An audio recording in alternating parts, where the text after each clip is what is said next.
mensie gewees en hierdie internasionale spreker is daar. En Carlos vertel vir my dat hy, terwyl hulle daar besig is in hierdie oudste oomblik van profetiese bediening, wat hy so mense net sê oor die Here te woord vir jou, en woord vir jou, woord vir jou, en op 'n stadium te point hy een ou uit, en hy sê vir hom, kom staan hier so op die stage. En toe hy op die stage kom, toe sê die ou vir hom, voor al die mense, jy's 'n stouter. Jy's 'n stouter, daar's 'n klomp goeders wat jy mee besig is, wat jy nie mee moet besig wees nie, en die ou so, wow. En die ou sê, en hierso is nou ietsie spesifiek, en hy sê, buk, en hy piets hom op daai verhoog voor al die mense. En toe ek daai storie hoor, en Carlos vertel vir ons hierdie storie, ek dink net by myself, dit klink nie baie nice nie, dit klink nie baie goed nie, en Carlos sê die storie na die tyd is, actually was die ou nogal 'n stouter. Dit is nogal interessant net, dat hy daai ou gekies het. Maar daai oomblik het daai ou glad nie gehelp nie. Inteendeel, hy was so embarrassed, dat hy uiteindelik so 'n bietjie sy homself gewip vir daai ding. Nou dit het in die 90's gebeur, dit is 'n scary oomblik, dit klink nie vir my na iets wat baie vriendelik is vir daai ou nie. En dit is juist waaroor ons vandag gesels, is wanneer ons praat oor ons volwassenheid in Christus, wat ons wêreld nodig het is volwasse Christene, volwasse volgers van Jesus, wat besig is om sy koninkryksbeginsels los te maak in hierdie wêreld, tentoon te stel op die einde van die dag.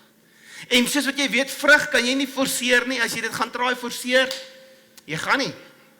En die realiteit is dat as jy 'n boom plant en hy het nie na die eerste of die tweede jaar vrug nie, wat hou jy aan doen? Jy hou aan om daai boom water te gee en kos te gee en so aan, want jy weet die potensiaal is daar, dat hy vrug sal dra. En as hy 'n paar vruggies dra, dan sê jy, yes, daar's 'n paar vruggies, en dan gaan ek aanhou om jou te nurture, dat jy sal groei tot hierdie volwaardige potensiaal. En dit is hoe ek en jy na ons lewens moet kyk. Die Here kom sê, dit is nie die vrug van JT nie, dit is die vrug van die Gees, dit is iets wat ek deur jou lewe kom bewerkstellig. Ek is besig om jou te nurture, sal jy net vir my 'n bietjie rustig raak, en toelaat dat ek net in jou werk. En dit is wat ons wêreld nodig het, is om toe te laat Heilige Gees, ons lewens word gelei. Dit is so mooi dat hoe Paulus sê, in Galasiërs 5 vers 25, wat hy net sê, nadat hy die vrug van die Gees uitgesit het, het hy sê, nou dat ons deur die Gees gelei word, laat ons gedrag ook deur die Gees bepaal word. So daar's 'n yes, ek en jy weet wat is reg en verkeerd en so aan, maar daar's 'n nuwe roeping, daar's 'n verdieping waar die Here ons na toe roep. Om te sê, sal jy toelaat dat ek in jou werk, dat hierdie Gees vrug na vore lyk? En eintlik die vraag is hierdie wêreld dit nodig om te sien hoe lyk en reageer Jesus Christus in situasies? Besef jy die Here wil, en ek dink jy besef dit, maar dit voel vir my, vir 'n lang tyd het die lift nie heeltemal tot bo gegaan by my nie. Waar ek heeltemal so besef, okay Here, maar U roep my om U te verteenwoordig. Dit is wat dit beteken om ambassadeur te wees. En dis 'n proses. So, sal jy toelaat dat die Heilige Gees deur jou werk? Sal jy jouself beskikbaar stel, en eintlik net sê, ja Here, hier is ek. Ek gaan myself fokus, ek gaan intentioneel wees met hierdie nurturing proses. Ek gaan myself intentioneel, gaan ek seker maak dat ek die regte water kry, die regte kos kry, sodat hierdie godsvrug kan voortkom in my lewe. En die vrug van die Gees is, en nou dit is waar ons so 'n bietjie stil gestaan het by die eerste paar weke, is liefde, blydskap, vrede het ons verlede week by stil gestaan. En dan kom hy verder en hy sê, die vrug van die Gees is lankmoedigheid, vriendelikheid en goedheid. Nou wat interessant is, as jy so 'n bietjie gaan kyk na wat lankmoedigheid beteken, sluit baie aan by vrede. Lankmoedigheid beteken, en ek moes self gaan oplees het, want ek is nie Afrikaanse A-student gewees op skool nie, jy weet. So, ek moes dit gaan ondersoek het, en ek sê vir jou, dit is nie so maklik om die Afrikaanse mooi verklarende goedjies te kry nie, maar dit sê, daar is 'n kalmte ten spyte van wat om jou aangaan. Daar's 'n rustigheid met 'n vaste vertroue dat dinge sal uitwerk. Dit is wat lankmoedigheid beteken. Dit is 'n verdere uitvloeisel van hierdie vrede wat ons sê, die Here, U bring vir my vrede. En maak nie saak wat aangaan, die lankmoedigheid is wat ten spyte van wat om my aangaan, ek is rustig. Want ek weet daar U is groter as hierdie situasie. Hy gaan na die volgende woord, vriendelikheid. Nou vriendelikheid is daai jy smile, jy's nice met al die mense om jou. Vriendelikheid is om te sê hoor, dis 'n aangename mens. Hier is die karaktereienskappe van iemand wat vriendelik is. Jy's aangenaam. Ons ken daai woord, die sout van die aarde. Jy het seker 'n paar mense in jou lewe. As jy aan hulle dink, dan dink jy, daai ou is sout van die aarde. Daai vrou, hulle is net altyd reg om mense te help. Hulle is vriendelik. Hulle is die teenoorgestelde van bitter. Dis nog 'n beskrywende woord van vriendelik wees. In die Engels praat dit van they are agreeable. Met ander woorde, hulle stry nie die hele tyd nie. Hulle is half team players. Hulle wil saamwerk, saam mense. Hulle is nie die hele tyd besig om dwars te gaan en te sê nee, hierdie ding, daai ding en so aan nie. Daar's nie 'n ego betrokke by mense wat vriendelik is nie. So dit is nodig dat ons 'n bietjie hierdie woorde opbreek, dat ons verstaan wat is besig om hier aan te gaan. Maar hoor dit hierso wat sê die boodskapvertaling. En dit vir my is dit baie mooi saamgevat, want ek dink dit is alledaagse Afrikaans, en dit gee vir ons 'n mooi beskrywing. Hy sê, net soos 'n boom wat 'n baie goeie vrug oplewer, wys hierdie mense se lewe dat hulle aan God behoort. Here, ek is toegewy tot U. Sulke mense gee baie om vir ander. Hulle lewe is vol vreugde. Die vrede wat van God afkom, ken en ervaar hulle. Hulle verdra ander mense, sonder om ooit lelik met hulle te wees. Hulle straal vriendelikheid en warmte uit. Daarom wil ander graag in hulle teenwoordigheid wees. Hulle doen goeie dinge vir ander mense. En ek was 'n bietjie vashou daarby, want dit is die vrug van die Gees vir ons kom verduidelik van goedheid. Wat is hierdie goedheid wat hy van praat? Hoe speel dit uit in ons lewens? En hy kom sê dit eintlik, hulle doen goeie dinge vir ander mense. Nou die woord goedheid in die Engels vertaal na die woord kindness. Jy het al die woord kindness gehoor. Maar daar's 'n verskil tussen nice wees en kind wees. Daar's 'n verskil tussen hierdie net 'n nice mens, en ek het nie 'n beter Afrikaanse woord as nice nie, hè? Weet wat hierdie ding reg kommunikeer nie. Daar's 'n verskil tussen nice wees en hierdie goedheid wat hy van praat, want wat nice mense doen, is hulle sê die regte goeie sodat daar nie tension is in die gesprek nie. Jy weet, dit gebeur baie met my dat mense in die gemeente en so aan babietjies kry. En dan kom jy daar aan en dan weet jy hierdie klein bondeltjie pink of blou is verskriklik mooi vir daai ouers, maar vir my is dit dan, en ek het nou al geleer by iemand wysheid. Jy sê dit, ek het nie woorde nie. Want ek wil nice wees. Dis nie so baie mooi babietjie daar so nie. Mense sê goeders wat nice is, sodat daar nie tension is. Jy laat mense van jou praat en sê, maar daai is 'n nice ou. Maar die probleem is, wat ons baie keer het, as ons praat van vriendelikheid, as ons praat van goedheid, dan is daar tension wat in ons inkom, want ons sien in ons interpretasie van vriendelikheid en goedheid is amper half daai plek waar jy nice is, en ons het 'n probleem daarmee, want ons kan nie altyd nice wees nie. Want daar is sekere dinge wat moet aangespreek word, en hierdie vriendelikheid kan baie keer lei na 'n verdraagsaamheid. En verdraagsaamheid is daai plek waar jy, en dit is die Woordeboek sê die volgende, die bereidheid om afwykende gedrag te verdra, sonder om ongeduldig te raak. So dit is wat dit baie keer van na toe leen, wat my sê, hoorie, maar ek kan nie die hele tyd vriendelik wees nie, want daar is sekere dinge wat ons moet aanspreek, en as ek net die hele tyd vriendelik is daaroor, dan lei dit na verdraagsaamheid toe, en dit lei eintlik op 'n plek waar ek dit eintlik goedkeur. En dis die tension wat ons beleef in ons wêreld, waar daar sekere dinge wat aangaan, waar mense sê, hoorie, ek het nodig dat jy my net aanvaar vir wat ek is en wie ek is en hoe ek voel daai dag. En die tension is daar wat jy net sê, hoorie, maar ek kan nie. Want die uitspeel daarvan in die langtermyn gaan 'n devastation hê in ons wêreld. Dit gaan 'n klomp dinge verwoes. Dink dit aan die volgende generasie. Mens voel soms, en ek skryf die dinge, mens voel ek besef dit lyk na vriendelikheid, maar dit lyk vir my asof ek mense wat binne hulle sonde is, laat wegkom met daai sonde. Laat wegkom met daai ding wat hulle gedoen het. Daar is sekere gedrag wat net nie goed is nie. Dis nie goed in die langtermyn nie, dis nie goed nou nie. Ek kan dit nie net los nie. En daar's hierdie tension wat ons beleef. En die realiteit is in ons wêreld, in ons lewens, swaai daar 'n pendulum tussen vriendelikheid wat verdraagsaamheid is, en aan die ander kant wat jy soos, nee, you call a buck a buck, en jy so half amper 'n tiran, as dit kom by sekere dinge. Niemand kan met jou, jy wil nie eers hulle situasie verstaan nie. Jy's net soos 'n korporaal in die weermag. En dit is baie keer die tension, as ons nou daai woorde lees van die vrug van die Gees is vriendelikheid en goedheid. Dan is daar 'n bietjie van 'n tension.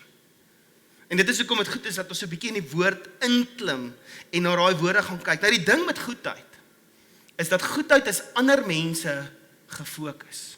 Dit is gefokus op ander om jou. Dit is gefokus nie op die beste vir jou nie, maar die beste vir ander. So dit is wat die term goedheid uit die Griekse vertaling eintlik uitkom, en ek dink dadelik in die week, vir een of ander rede, dink ek aan Mary Poppins, waar sy op 'n stadium sê, I'm firm but kind. En ons iets binne in dit, as jy al ooit Mary Poppins kyk, die van ons wat so 'n bietjie jonger is, wat net gehoor het al van die tannie met die handsak en die sambreel en alle goetertjies. Maar daar's ietsie van dit, van die goedheid wat die Here wil kom losmaak deur ons, dat daar ietsie sal wees van, I'm firm, but still I am kind. Dit kommunikeer iets van God se hart. Want die ding is, nice wees is nie altyd so goed nie. En baie keer is goedheid, lyk dit nie baie nice nie. En dis die tension waarmee ons werk as dit kom by die vrug van die Gees wat die Here wil kom losmaak. En die Griekse woord wat gebruik is daarvoor om daai te kom verduidelik, is die woord Christos. Dit klink amper soos Jesus, Christus en so aan, maar dit het niks daarmee te doen nie. Dit beteken to be fit for use, useful, excellent, to do good, to furnish what is needed. Dis wat daai woord Christos beteken, wat vertaal is in die Afrikaanse taal na goedheid. Met ander woorde, dit sit ons op 'n plek wat sê goedheid is tot voordeel van iemand, dit help iemand, dit bou iemand op. Dit is wat goedheid is. En partykeer as ons daai moet so vat en sê, okay, om goed te wees, gaan dalk nie altyd so nice lyk nie. Maar ek weet op die einde van die dag is dit 'n goeie ding, want dit gaan jou opbou. En ons gaan so 'n bietjie stoei met daai term vandag. Nou kom ons, as ons kyk na die woordjie goed, wil ek nie my opinie in hierdie ding ingooi nie, want daar's baie opinies daarby. Kom ons kyk na hoe Jesus goedheid geleef het in hierdie situasie en hoe goedheid regtig lyk. Nou die storie skop af in Johannes 8.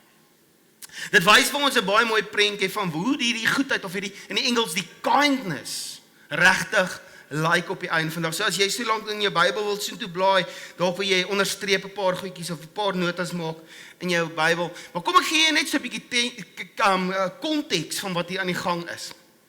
Dit is 'n fees van die jaar wat hulle in Jerusalem bymekaar gekom het, wat hulle genoem het die Loofhuttefees, die fees wat hulle die Here geëer het vir 7 dae, 8 dae het hulle hierdie fees gevier, waar hulle weer in tente ingetrek het. En hulle dit herdenk het dat die Here vir hulle voorsien het in die woestyn, terwyl hulle die woestyn as volk getrek het, ensovoorts. En op hierdie groot dag van die fees, dan het die priesters gegaan, hulle het elke dag water gaan skep uit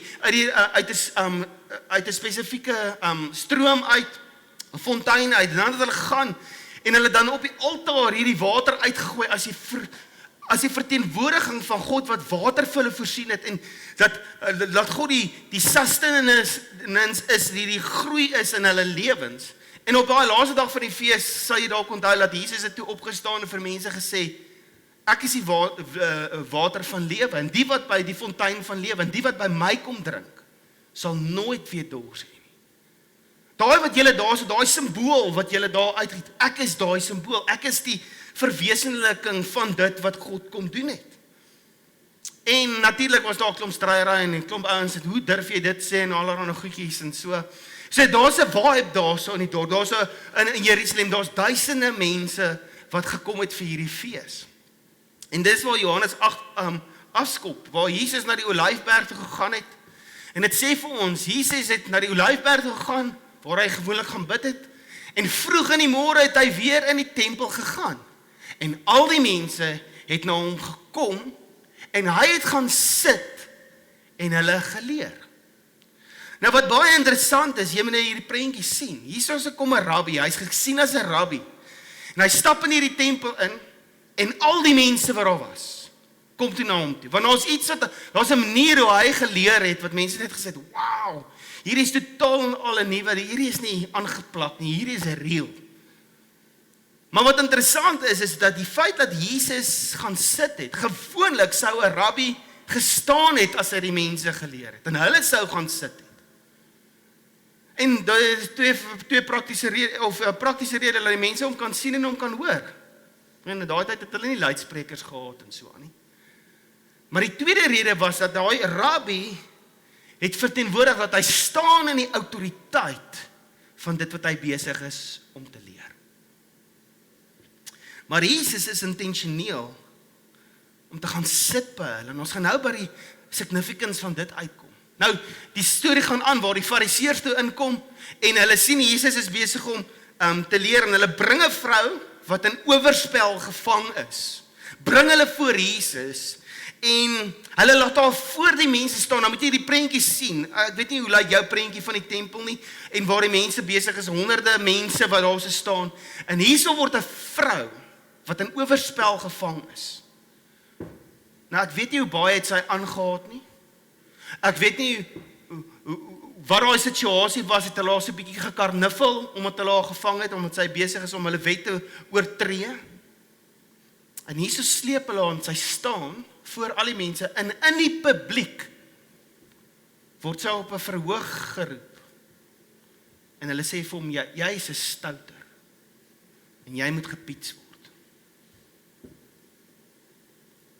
En hulle bring hierdie vrou voor Jesus, en hulle sê vir hom, meester, hierdie vrou is in die daad van egbreek betrap. En Moses het ons in die wet bevel gegee om sulke vroue te stenig. Maar u, wat sê u? Sy is op heterdaad betrap. Nou weet ek nie wat sy beplanning daarin gegaan het. Dink het gegaan nie, hoe lelik hierdie ouens is. Om iemand in egbreek te vang, of in oorspel te vang, jy moes dit beplan het.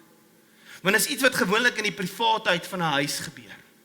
Jy moes ergens iemand betaal het om te sê, right, iets in daai lyn, ek weet nie lekker hoe werk daai goeters nie, maar besef jy net hoe wreed hierdie ouens eintlik was. Want hulle wil hierdie vrou uitvang, en hulle was nie gespin oor dat geregtigheid moet gebeur nie. Hulle het 'n agenda gehad. En hulle het hierdie vrou gebruik om hierdie agenda aan te help. En Johannes sê vir ons wat hulle intensie daarmee was. Hulle het dit gesê om hom te versoek, sodat hulle iets kon hê, om teen hom, om hom te kan mee te beskuldig. Hulle het 'n intensie gehad om 'n moeilike situasie voor te sit en te sê, Jesus, wat sê u? En hierdie ouens is slim. Ek moet sê, well done boys, goeie triek. Al die moeite wat julle ingesit het om hierdie situasie te create.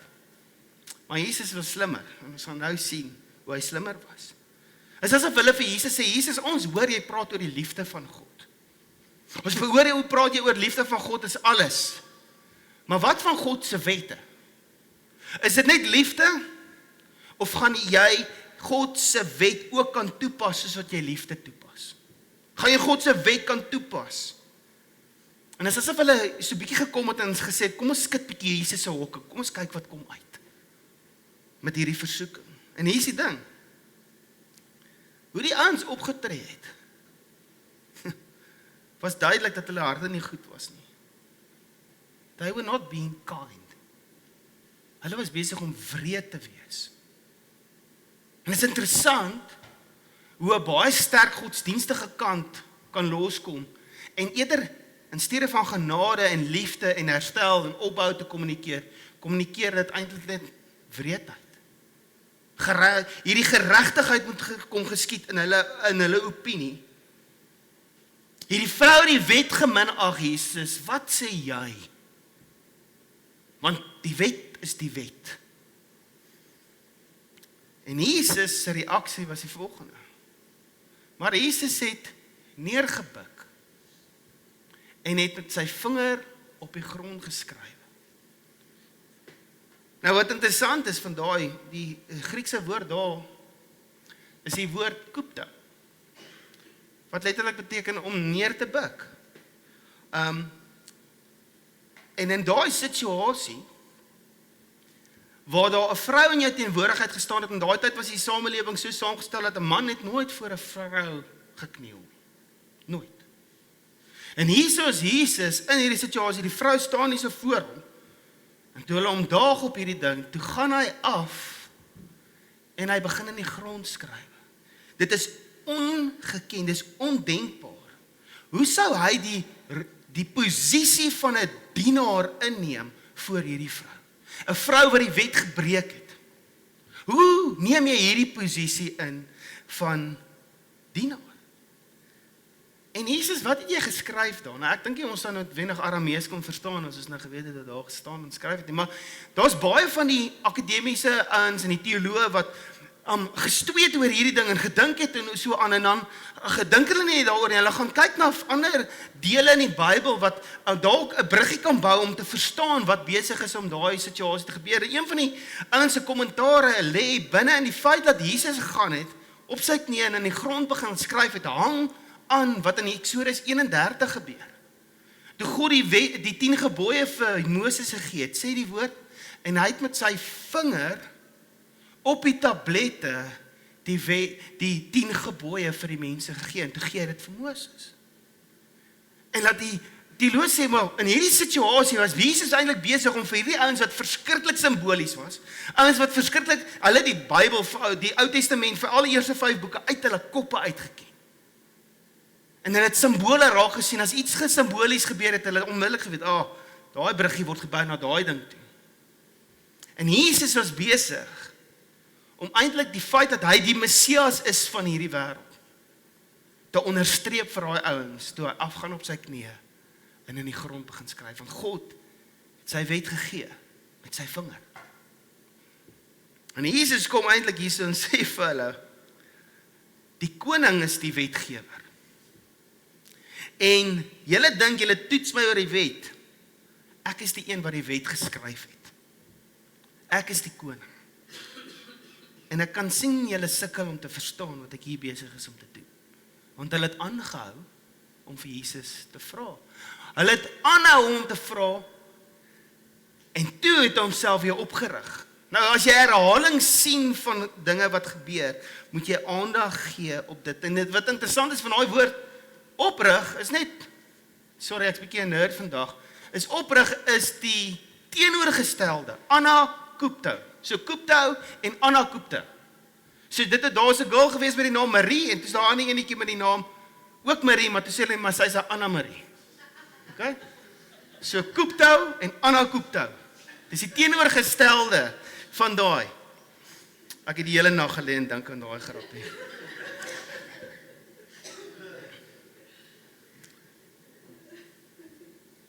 En Jesus kom staan op, wat beteken dit om op te staan? Hy staan op in autoriteit. So het afgegaan om te sê, hoorie, ek gaan nou dien, want die wet is daar om te dien. Ek herinner julle, die wet is daar om te dien, nie om te onderdruk nie.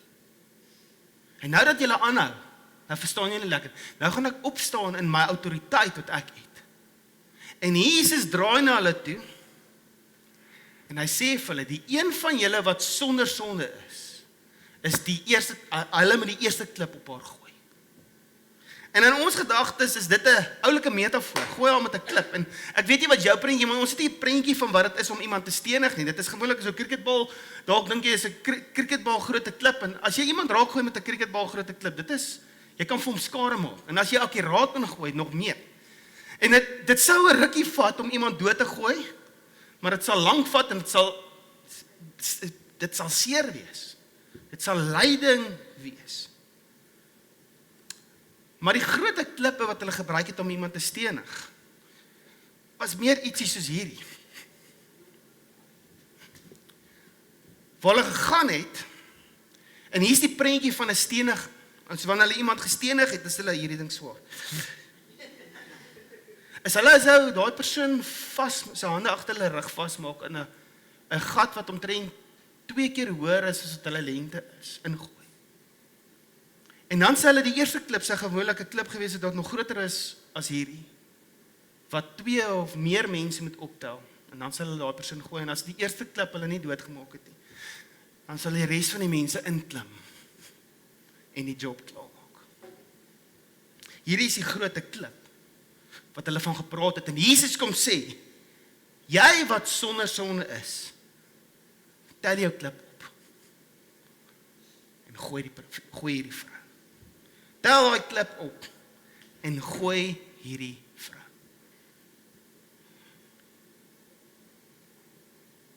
Jesus sê eintlik vir hulle, as jy sonder sonde is, gaan kry jy klippe. Want, as ek die regter moet hierso wees, dan speel almal saam. Maar as jy nie 'n klip het, of as jy nie sonder sonde is nie, dan kom ons gaan haal klippe en dan sort ons jou ook uit, want jy wil hierdie vrou nou uitsorteer met die klippe. So as ek die regter moet wees in hierdie situasie, dan speel almal saam. Dan is almal deel van hierdie speletjie. En Jesus het toe weer neergebuk en op die grond geskryf. As ons daai herhaling sien, is Jesus besig om 'n groot waarheid te kommunikeer en hier is wat ek dink hy eintlik vir ons sê. Hy sê die wet was gegee om mense te beskerm. Om mense hierdie volk van my te laat uitstaan bo al die ander nasies, dat hulle nie dieselfde lyk soos al die ander nasies nie. Hierdie wet is gegee om my mense te laat anders te dink, want hulle kom uit 'n 400 jaar se generasie van slawerny. Kan jy nie dink hoe diep is die prentjie van ek is niks werd nie, ek is net 'n slaaf. En die Here sê die doel van hierdie wet is nie om te straf nie. Die doel van hierdie wet is om op te bou. Die doel van hierdie wet is dat dit het gekom om te dien en om leiding te bring en te beskerm. Maar as julle nou hierdie speletjie wil speel, is dit shop. Julle kan kies. Wil julle my interpretasie gebruik of wil julle interpretasie gebruik? As dit myne is, dan moet jy jou klip neersit. As dit joune is, dan moet almal saam speel. Massive ding wat Jesus sê. En toe hulle dit hoor, is hulle deur hulle gewete bestraf. Want hulle het geweet wat Jesus besig was om te sê. My manier of julle manier. En een vir een het hulle weggegaan. Van die oudste af, ek love dit, wat hulle sê van die oudste af, want dit is asof die ouens net daar besef het, hoorie, ons gaan nie hierdie ding wen nie. Hulle het al wysheid gehad, ek dink daar's 'n klomp jong manne het gesê, nee, ons kan hom vat, ons kan hom dalk nog uit, Chom, dit is verby, kom ons gaan net huis toe, ons gaan ons tyd mors, kom ons gaan eet. En Jesus het alleen agtergebly, en die vrou wat daar tussen hulle gestaan het. Die feit dat hulle net wegloop, sê, dat hulle was in die eerste plek skuldig, hulle het hulle self nie die dieselfde kam geskeer as hulle die vrou besig was om te skeer nie. Hulle het die debat verloor. En 10-1 het hulle gedink, wel dit is duidelik, dat Jesus losbandigheid gekeer, en dat hy nie God se wet eer nie. Maar dit is interessant hoe Jesus nie half 'n oomblik vat en half, wag boys, voordat julle gaan, laat ek julle net vir julle konteks gee, wat ek eintlik hier besig is om te sê, dis nie dat ek losbandigheid goedkeur nie, dis asof Jesus net glad nie geworried was daaroor, oor wat daai ouens dink nie, want hulle dink klaar wat hulle dink. Maar dit is interessant hoe Jesus daai vrou in die publiek verdedig het. Hy het opgestaan vir haar in die publiek, waar die publiek ek kan nie dink aan die vernederheid waar daai vrou deur moes gegaan het nie. En Jesus wat kom en sê, hy het homself toe weer opgerig En niemand sien behalwe die vrou nie. Sê vir haar, was daai beskuldigers van jou? Het niemand jou veroordeel nie? Waar is hierdie ouens nou? Dink net aan die prentjie. Hier sien die vrou, sy het 10 en al begin huil. En sy het gedink, dis is siek. Vandag word ek gestenig. Vandag gaan ek dood.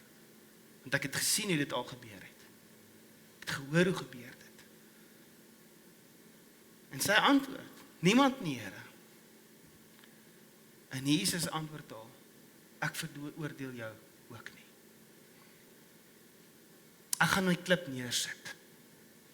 Ek gaan jou nie veroordeel. Want dit is nie wat my intensie was, toe ek hierdie wet vir mense gegee het. Dit is nie my intensie gewees nie. Maar nou kan my self sê, wag Jesus, wat, so keer jy nou losbandige gedrag, gaan jy net sê, ek veroordeel jou nie. Maar wat interessant is hoe Jesus goedheid getentoongestel het. Is hy, toe hierdie vrou in die moeilikheid was, in die publiek verneder was hy die enigste een wat opgestaan het en haar in die publiek verdedig het. Dis hoe goedheid lyk. Maar dis nie waar goedheid stop nie.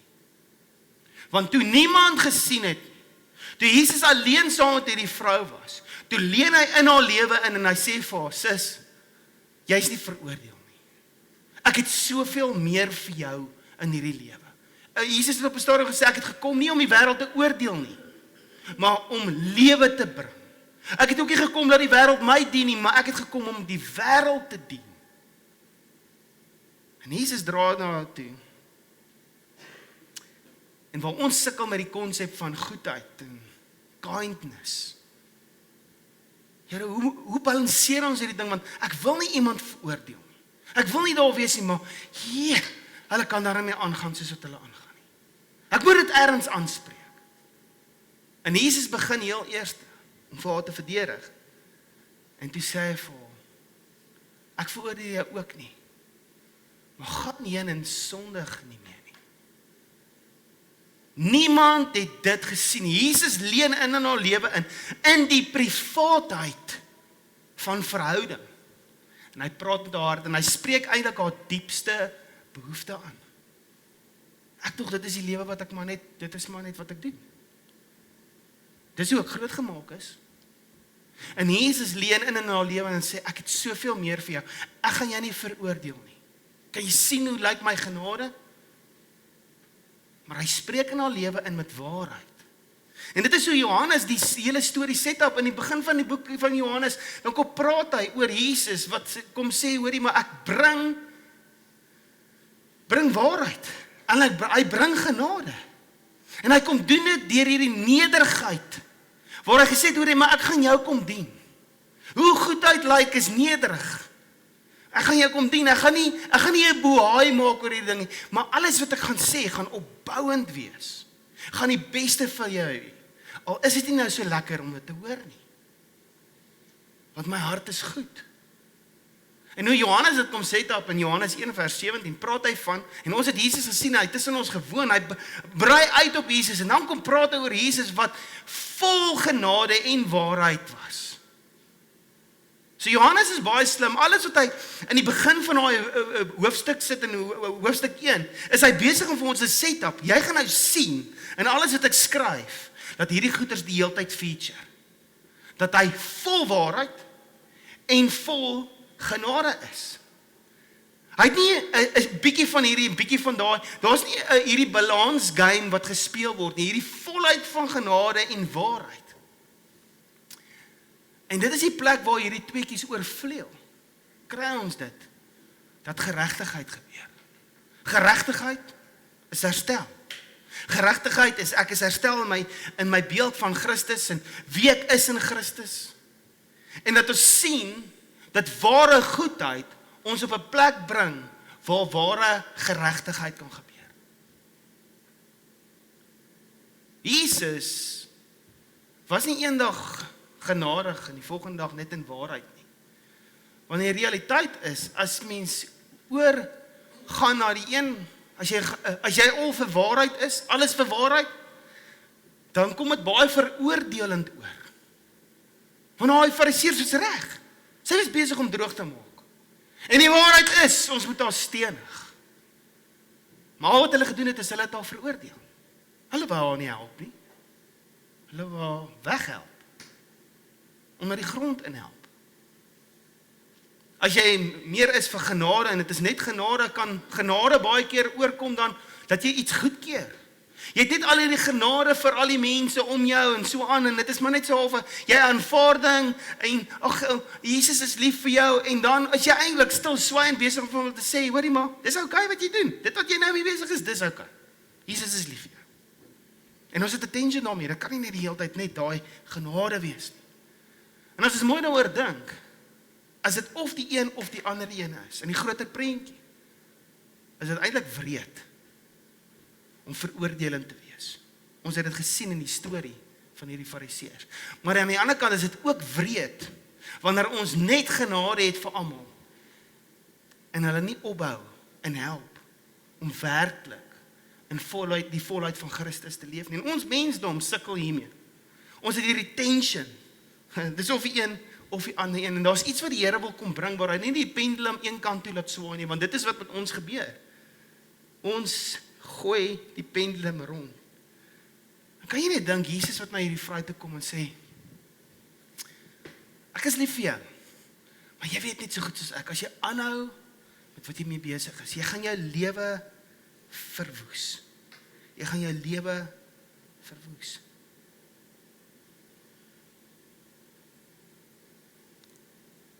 Jesus sê eintlik vir haar, ek sien jou. Ek weet waar jy vandaan kom. Ek weet wat jy gedoen het. Ek weet wat jou agtergrond. Ek weet in wat se gebrokenheid jy aangeblootgestel is in die lewe. En ek gaan nie net na jou kyk en jou gedrag kyk en dit veroordeel nie. Ek gaan nader kom en ek gaan verstaan wat in jou lewe aan die gang is. Ek gaan verstaan wat daar aan die gang is. En ek gaan jou nie veroordeel nie. Maar ek gaan jou help dat jy losmaak van daai afbrekende goed in jou lewe. Jesus kom wys vir ons hoe lyk goedheid. Ons 'n storie in een van ons vriende se lewens gewees, waar hy besig was om super droog te maak.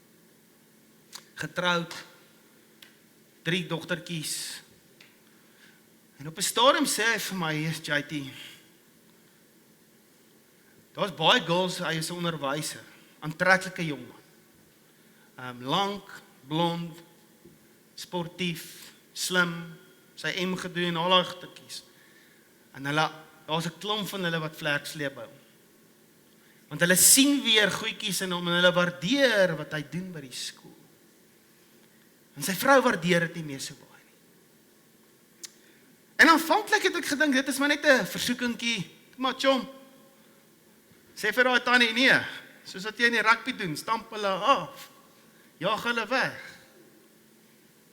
Soveel so, dat sy vrou my een oggend, 6:30 bel, 'n Sondagoggend.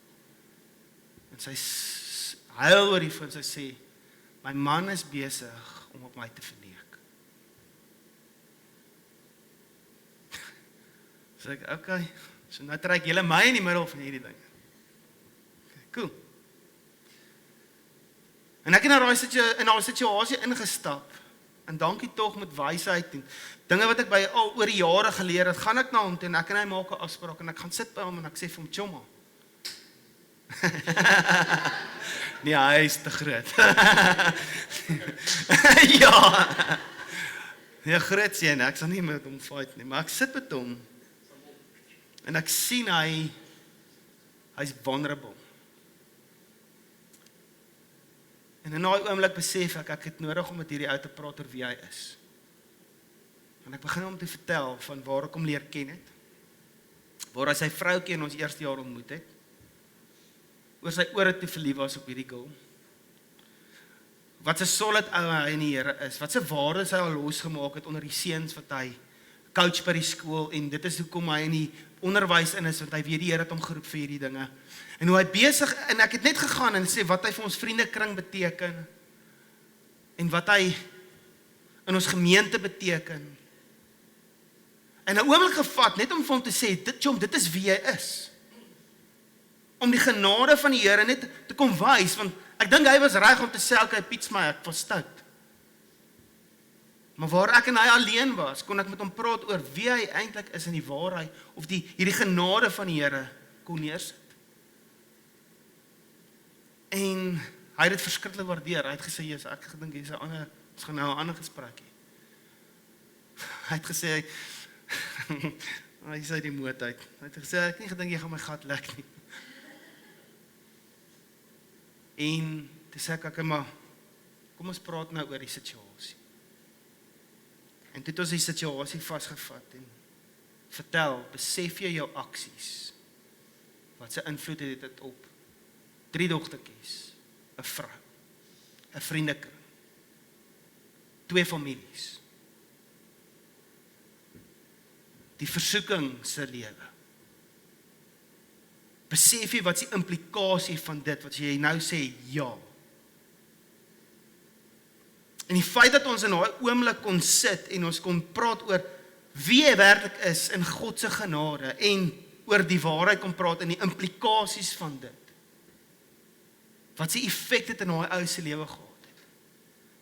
In die eerste plek, dit is vir my, dit is so vrek moeilik om daai gesprek te kon hê. Jy twyfel ons altyd, ek weet nie lekker hoe gaan hierdie gaan nie. Jy sê half, jy het butterflies. Maar na die tyd was dit so ongelooflike goeie gesprek. En dit was 'n journey. Dit is nie een gesprek nie. Ek moes konstant gereeld by hom incheck. Hoor jy, Chom, hoe gaan dit nou? Hoe lyk die dinge nou? Hoe gaan met jou vrou? Maar let het by haar ingecheck en ons het by hulle uitgekom en dit is 'n hele journey gewees. Maar 'n ongelooflike journey van herstel.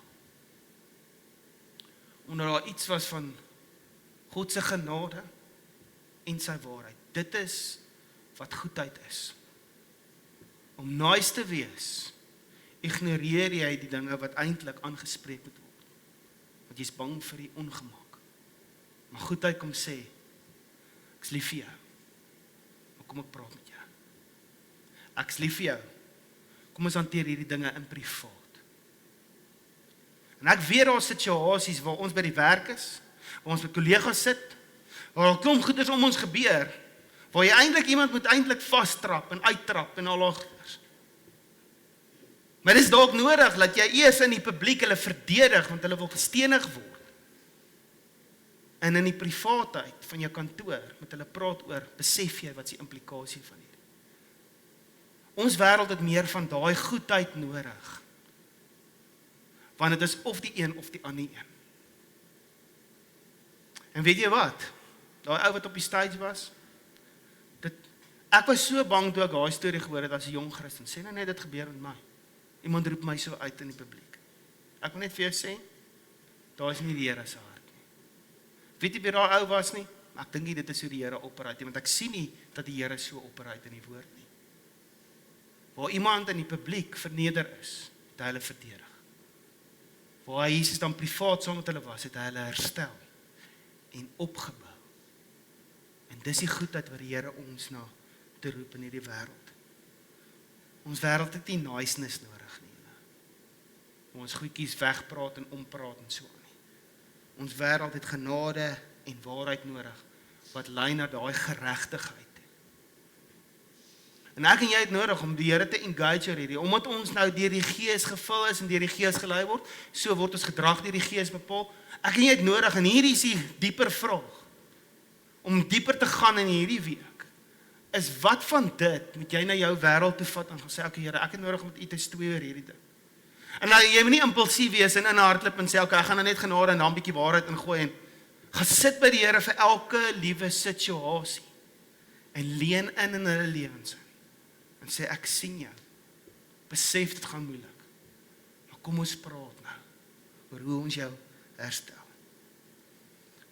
En die uitdaging is dikwels sukkel ons om mense van hulle gedrag te skei.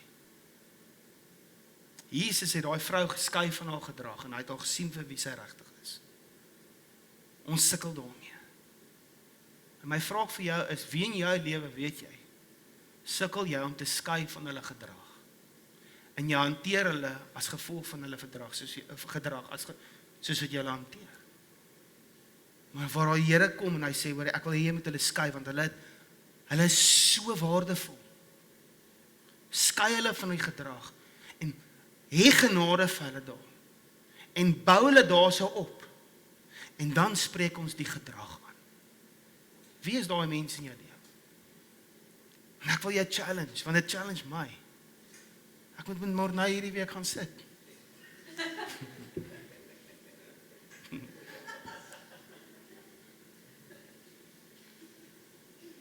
Jy hoor die diepte van hierdie. Hierdie is nie 'n flash in the pan, easy peasy nie.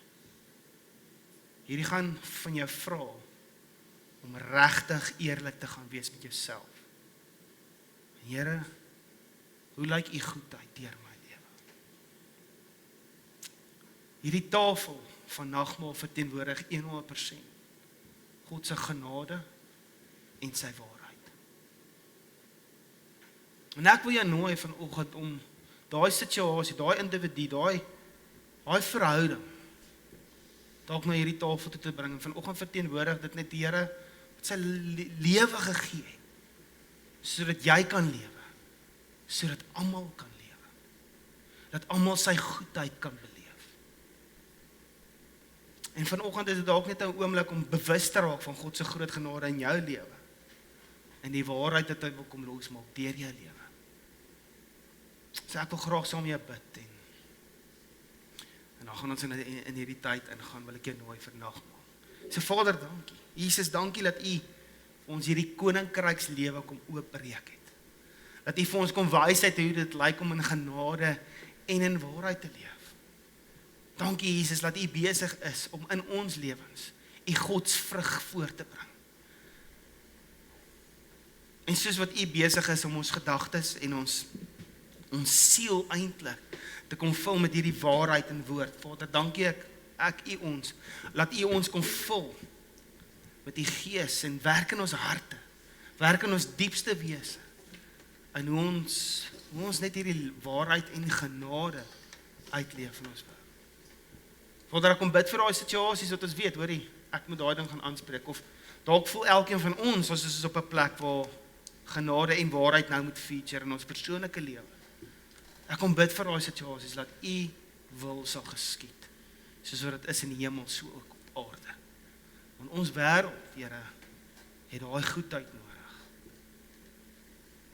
Wat herstel bring, wat opbou, wat mense vry maak van dit wat hulle vashou. Ons dankie vir u genade, u waarheid en die geregtigheid wat ons het in Christus. In Jesus naam bid ek. Amen.